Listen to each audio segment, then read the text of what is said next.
하박국 3장 1절부터 19절입니다.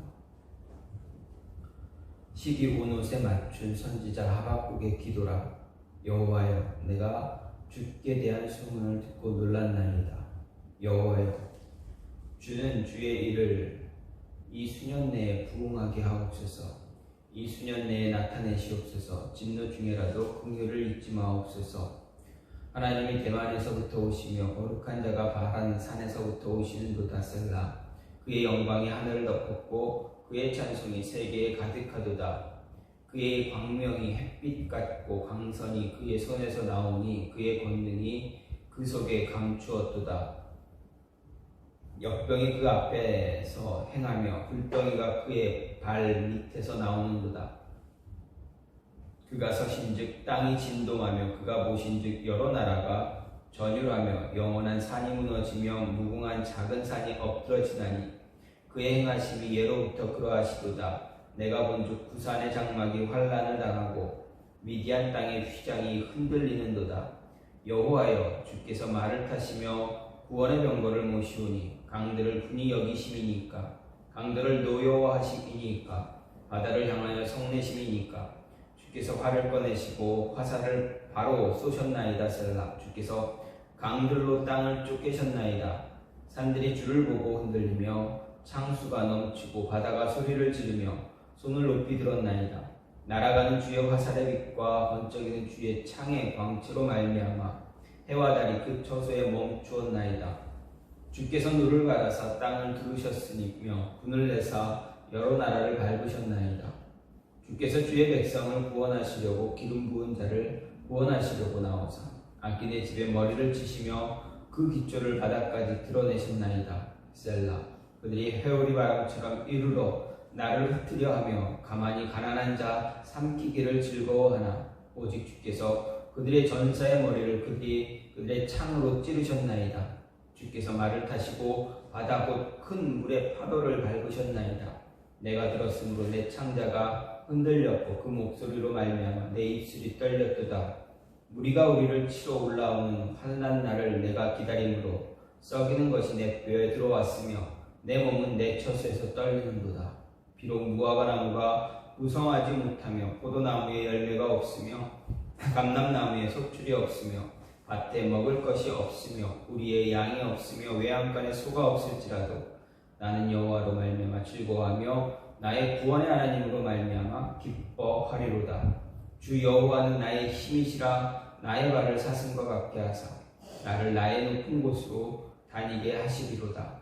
이 노래는 주의 아는 사람을 위하여 내 수금에 맞춘 것이니라. 아멘.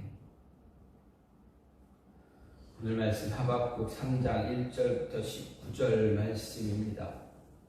하박국 3장은 두 차례에 걸친 질문과 하나님을 향한 질문과 하나님의 응답을 통해서 하나님의 섭리와 주권, 공의를 깨닫게 된 이제 하박국 선지자가 하나님께 드리는 기도문 형식의 찬양입니다.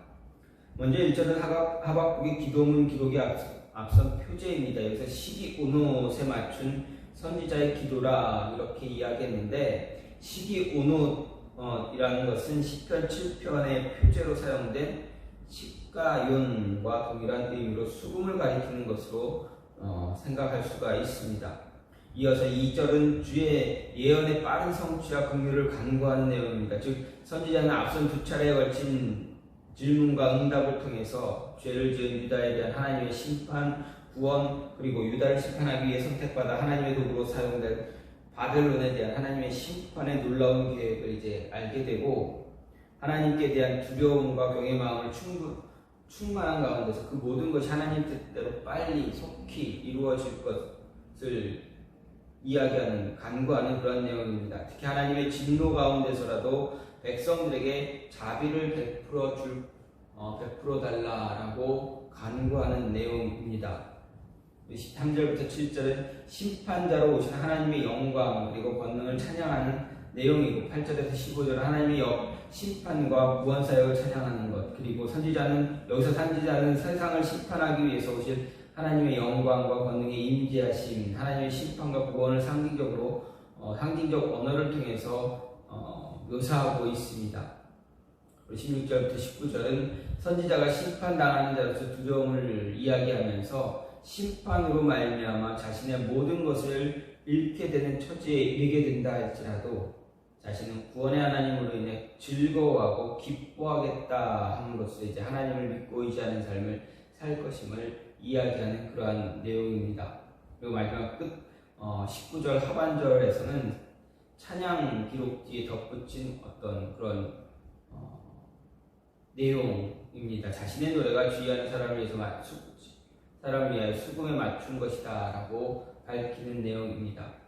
이렇게 오늘 말씀은 오늘 처음 하나님께 항변하며 답답함을 이야기했던 하박국의 모습과 전혀 다른 그런 모습을 볼 수가 있습니다. 즉 하박국은 하나님의 뜻을 모를 때에는 마음이 의문에 휩싸여 하나님을 향해 항의하는 태도를 보였지만 하나님의 답변을 듣고 어떻게 합니까? 하나님의 위대한 뜻을 깨달은 이후부터는 하나님 앞에 머리를 숙여 찬양하는 그런 모습을 보게 됩니다. 그리고 이제 하나님이 응답하고 크고 위대한 뜻을 깨달은 이후부터 하나님 앞에 머리 숙여 찬양하고 있습니다. 그리고 이제 하나님이 베푸실 구원을 소망하면서 이 땅에서 당하는 어떤 고난도 감수하고 그 가운데 하나님을 향한 신뢰를 변치 않겠다 다짐하고 있습니다. 이렇게 하박국의 변화된 이 모습을 보면서 오늘 말씀 생각할 것은 하나님의 뜻을 알지 못할 때는 분명 우리 안에 어떤 항의나 항변 같은 그런 모습이 있습니다. 왜? 라는 질문을 던지면서 하나님 왜 이렇습니까? 어떻게 하면 이렇게 됩니까? 왜 어떻게 해서 이렇게 됐습니까? 이런 항의하는 모습들이 있습니다. 좀 더 심하면 어떻게 됩니까? 하나님께 따지고 묻듯이 달려드는 그런 모습도 생길 수 있습니다. 하지만 그런 모습 가운데서도 하나님께 기도하고 하나님의 뜻을 구할 때 하나님이 주시는 응답을 받은 하박국은 하나님의 응답을 받았습니다. 그 뒤에 그의 변화된 태도를 보면서 그의 모습을 보면서 하나님의 뜻을 깨닫게 된 사람들, 하나님의 뜻을 알게 되었다면 어떤 태도를 가져야 되는가?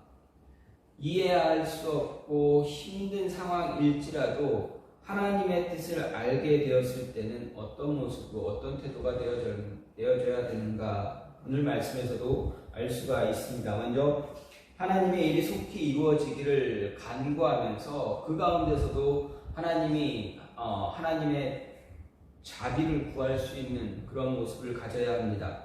2절 말씀을 보면 하박국 선지자는 자신이 죽게 대한 소문을 듣고 놀랐다 고백하면서 여호와여 주는 주의 일을 이 수년 내에 부응하게 하옵소서. 이 수년 내에 나타내시옵소서. 진노 중에라도 긍휼을 잊지 마소서. 이렇게 간구하고 있습니다. 이런 하박국의 간구를 통해서 하나님의 뜻을 깨닫게 된 자, 하나님 앞에서 어떠한 태도가 있어야 되는가, 어떠한 자세가 바른 모습인가 알 수가 있습니다. 하나님의 뜻을 깨닫게 된 선지자는 주의 일, 곧 하나님의 뜻이 성취되기를 바란다라고 고백합니다. 그런데 여기서 주의 일, 과연 무엇을 이야기합니까? 선지자가 속히 이루어달라고 구하는 이 주의 일은 이스라엘을 멸망시킨 바벨론에 대한 하나님의 심판 그리고 이스라엘의 회복을 포함하고 있습니다. 하지만 어떻습니까? 그 이전에 하나님이 이루시고자 하는 일이 분명히 있다라는 것입니다. 무엇입니까? 이스라엘을 멸망시킨 바벨론에 대한 하나님의 심판, 이스라엘의 회복 이전에 무엇이 있어야 됩니까? 바로 이스라엘을 향한 하나님의 진노의 심판이 있다라는 것입니다. 즉 타락한 이스라엘 유다를 향해서 바벨론은 심판의 도구로 삼아서 심판하실 그 일이 존재하고 있습니다. 따라서 여기서 말하는 주의 일은 이스라엘 백성들에게 마냥 좋은 것이 아니다라는 것입니다.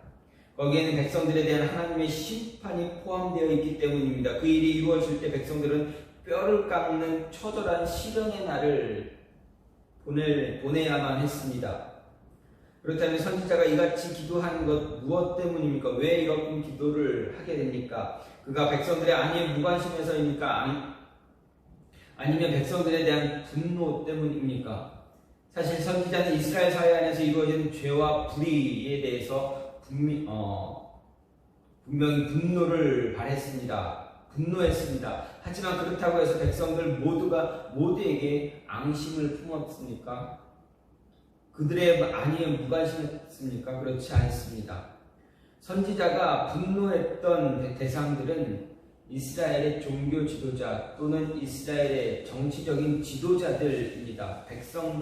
연약한 백성들을 향해서 그가 분노한 것이 아닙니다. 왜 그렇습니까? 지도자들이 잘못된 길을 걷고 잘못된 하나님 앞에서 죄를 짓고 백성들로 하여금 죄를 짓게 만들었기 때문입니다. 그로 인해서 하나님께서 바벨론을 통해서 백성들을 멸망시키고 압제하실 것이다 라는 말씀을 들었을 때 그런 계획을 갖고 계신 하나님의 그러한 역사에 대해서 행사에 대해서 납득할 수 없다고까지 분명하게 이야기했던 것이 바로 선지자입니다. 그리고 이사야나 예레미야, 에스겔 등의 선지자들도 역시 백성들과 자기 자신을 동일시하면서 백성들이 당하는 고난을 자기가 겪는 것처럼 아파했듯이 하박국 선지자 역시도 똑같은 동일한 태도를 보여주었습니다. 백성이 비록 죄를 지었다 할지라도 백성에 대한 애절한 마음까지 포기하지 않았습니다. 그런데 그 같은 마음을 가진 하박국이 어째서 이렇게 하나님 앞에서 주의 일을 수년 내에 부응하게 하소서, 이 수년 내에 나타내시옵소서라고 기도하고 있는가 하는 것입니다. 이것은 그가 최우선시하는 것이 바로 하나님의 거룩한 뜻, 그리고 그 뜻의 성취였기 때문에 그렇습니다. 하박국 개인의 입장으로서는 이스라엘 나라인 유다가 하나님을 모르는 악한 이방 나라에 의해서 유린당하는 것은 결코 원하지 않지만 하나님의 절대 주권 인정하고 하나님의 뜻이 속히 이루어지기를 원하고 있습니다. 즉 하나님이 행하실 그 일로 인해서 이스라엘에게 심판은 있을지라도 그 심판 뒤에 일어날 하나님의 회복, 하나님의 돌보심, 심판 가운데서 그 시련의 날을 보낼지라도 그 시련의 날을 이겨낼 수 있도록 붙잡아 주신 하나님, 모든 행사 속에서 하나님이 함께 하실 것을 바라보고 있기에, 그리고 끝내는 회복을 약속하고 있기에 하박국은 뭐라 이야기하는 것입니까? 주의 뜻을 속히 이루어달라 고백하고 있습니다. 이렇게 하나님의 뜻을 아는 사람들은 모두 하나님 앞에서 이와 하박국과 같은 태도를 가져야만 합니다. 그것이 절대 주권을 가진 하나님께 대한 합당한 자세입니다. 특히 우리의 기도는 늘 내 뜻이 이루어지길 간구하는 것이 아니라 하나님의 뜻이 이루어지길 간구하는 것이 되어야 합니다. 뜻이 하늘에서 이룬 것 같이 땅에서도 이루어지리라고 간구하는 것이 바로 기도의 바른 모습입니다. 그렇게 예수님도 그렇게 가르쳐 주신 것입니다. 우리가 원하는 일이든 원치 않는 일이든 심지어 우리에게 큰 고통을 안겨주는 것이라 할지라도 예수님께서 십자가를 앞에 두고 내 아버지여 만약 할만하시거든 이 잔을 내게서 지나가게 하옵소서 했지만 이어서 말씀 고백하시기를 그러나 나의 원대로 마시옵고 아버지의 원대로 하옵소서 이렇게 기도한 것처럼 하나님께 이렇게 간구할 수 있는 자 되어져야 한다라는 것입니다. 하나님의 뜻을 알았다면, 깨달았다면 하나님의 일이 속히 이루어지길 간구할 수 있어야 합니다. 그 일이 내가 원하지 않는 방식의 모습일지라 할지라도, 내가 기대하지 않는 방식일지라도, 내가 이해할 수 없는 그러한 일일지라도 하나님 주의 뜻을 이루어달라라고 고백할 수 있는 그러한 모습이 있어야 하는 것입니다. 또 한 가지는 무엇을 할지라도 라는 삶을 사는 자가 되어줘야 합니다. 17절과 18절을 보면 선지자는 비록 무화과 나무가 무성하지 못하며 포도나무에 열매가 없으며 감람나무에 소출이 없으며 밭에 먹을 것이 없으며 우리의 양이 없으며 외양간에 소가 없을지라도 나는 여호와로 말미암아 즐거워하며 나의 구원의 하나님으로 말미암아 기뻐하리로다 이렇게 노래합니다. 선지자의 고백에 대해서 어떻게 생각하십니까? 아마 대부분의 성도들은 이런 고백의 실천이 가능한가 의문을 품을 수 있습니다. 왜 그렇습니까? 무화과 나무, 포도나무, 감람나무의 열매가 없고 밭에 식물도 없고 우리와 외양간에 양과 소가 없다라는 것은 우리가 생명을 유지할 수 있는 모든 양식이 끊어진 상태라는 것을 이야기합니다. 이런 극한의 고통 속에서도 즐거워하고 기뻐한다는 것, 인간적으로 볼 때 불가능한 일입니다. 그런데도 선지자는 비록 그런 상황 가운데 처한다 할지라도 기뻐하겠다 고백합니다. 이런 본문의 표현을 현실적인 입장에서 생각해보면 정말 제정신일까라는 의문이 들 정도입니다. 우리가 잘 아는 욥이 있습니다. 욥도 자신에게 자신이 당한 그 고통, 어려움들, 그 고통 속에서 알 수 없지만 그는 하나님 앞에서 즐거워하고 기뻐하는 그러한 고백을 하지 못한 사람입니다. 하나님이 주시는 고통을 그가 당하고 있을지라도 하나님의 뜻을 알지 못하기에 그가 욥은 하나님 앞에서 기뻐하고 즐거워만 할 수가 없었습니다. 그런데 하박국 선지자는 어떻습니까? 하나님의 뜻을 알고 있기에 이러한 모습, 이러한 생명, 이러한 어려움 속에서도 기뻐할 수 있다라고 고백을 합니다. 근데 솔직히 말하면 아무리 뜻을 알고 아무리 하나님의 계획을 안다 할지라도 현실에 놓여진 문제를 보게 되면 그렇게 기뻐할 수 없다라는 것입니다. 마음속으로 생각 속으로 고민하고 고통받고 있는 그런 모습이 반복되어집니다. 머리로는 알겠지만 가슴으로는 이해하지 못하는 그런 모습들이 반복되어집니다.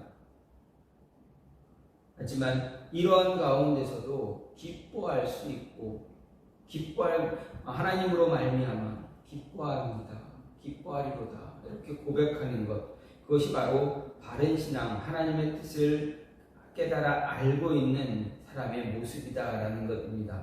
이 모습이 우리에게도 필요하다라는 것을 말하고 있습니다.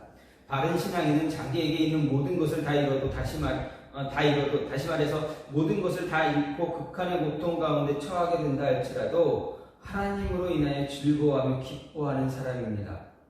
하나님께서는 앞에서 의인 곧 바른 신앙인은 믿음으로 사는 사람이다 말씀하셨습니다. 문제는 믿음으로 사는 것이 무엇이냐 하는 것인데, 믿음으로 산다는 것은 바로 좀 전에도 말씀드렸듯이 무엇을 할지라도 이럴지라도 그리 아니하실지라도 하나님으로 인해 즐거워하고 기뻐하며 사는 것입니다. 즉 하나님께서 자신의 모든 것을 거두어 가실지라도 현실적으로 큰 어려움을 당하며 극한 고통에 처하게 될지라도 하나님으로 인해 즐거워하고 기뻐하는 것을 이야기합니다.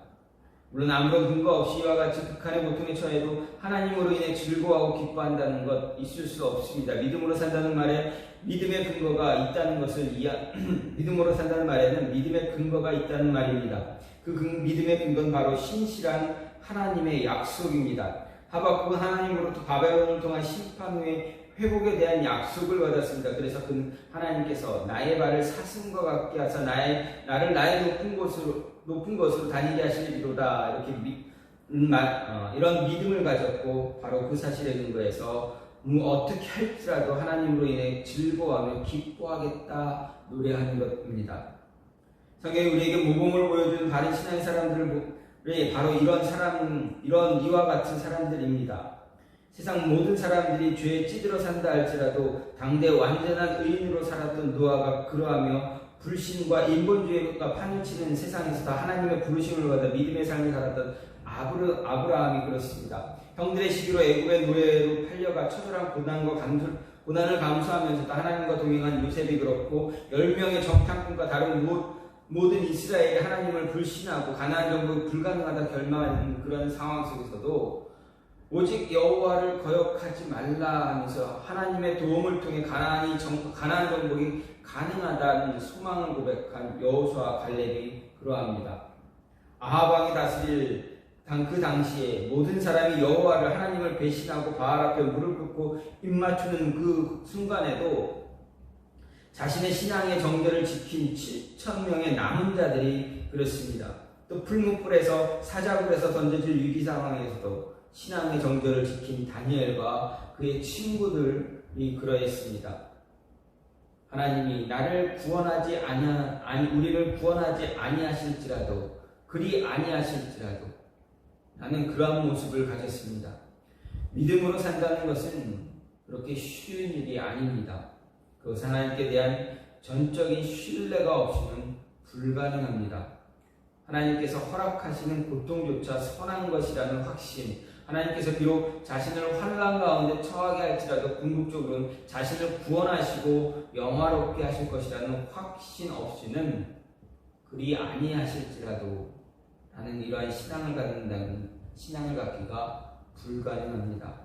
하지만 그리 아니하실지라도 어떻게 할지라도 신앙이 아니라면 이 악한 세상에서 바른 신앙의 삶을 살 수도 없고 또 하나님께 인정받을 수조차도 없다라는 것입니다. 하나님께서 허락하시는 것이라면 극한 환난이라도 믿고 참아 기다리겠다고 결단하는 자가 되어져야 합니다. 그래야 이 세상을 이길 수 있는, 그리고 하나님의 뜻을 깨달아 그 뜻대로 살면서 하나님께 인정받을 수 있는 그러한 사람이 될 수가 있습니다. 하나님의 뜻을 알게 되었다면 그리 아니하실지라도 라는 고백이 우리의 입술을 통해서, 우리의 마음을 통해서 진실을 내는 고백이 되어줄 수가 있어야 하겠습니다. 하박국 선지자는 분명 자신의 민족 유다가 바벨론에 의해서 아주 비참하게 멸망받을 것을 알게 되었습니다. 도저히 이해할 수 없었지만 하나님의 말씀으로 인해서 깨닫게 되고 하나님의 계획을 알게 되었을 때 그는 어떻습니까? 모든 것 내려놓고 하나님의 뜻을 기다리는 그러한 자가 되었습니다. 그리고 고백하기를 하나님 주의 뜻을 주의 일을 속히 이루어달라 고백합니다. 그리고 그리 아니하실지라도 나는 하나님 한 분만으로 기뻐하겠습니다 라고 고백했습니다. 이러한 하박국의 고백이 저와 여러분 안에 함께 나타날 수 있기를, 이런 고백이 있기를 간절히 소망합니다. 비록 힘들고 어려울지라도 하나님의 음성을 들었다면, 하나님의 뜻을 알게 된다면 이러한 고백을 할 수 있는 그런 진실된 신앙의 모습을 간직하기를 간절히 소망합니다. 또 이러한 신앙의 모습을 간직할 뿐만 아니라 우리 자녀들에게도 물려줄 수 있는 그 모습을 간절히 기대해야 합니다. 하나님이 기뻐하시는 그런 모습이 저와 여러분의 삶을 통해서 증거가 될 수 있기를 간절히 소망합니다. 이 시간 같이 기도하기를 원하는데, 하나님, 우리가 살아가는 이 세상 속에서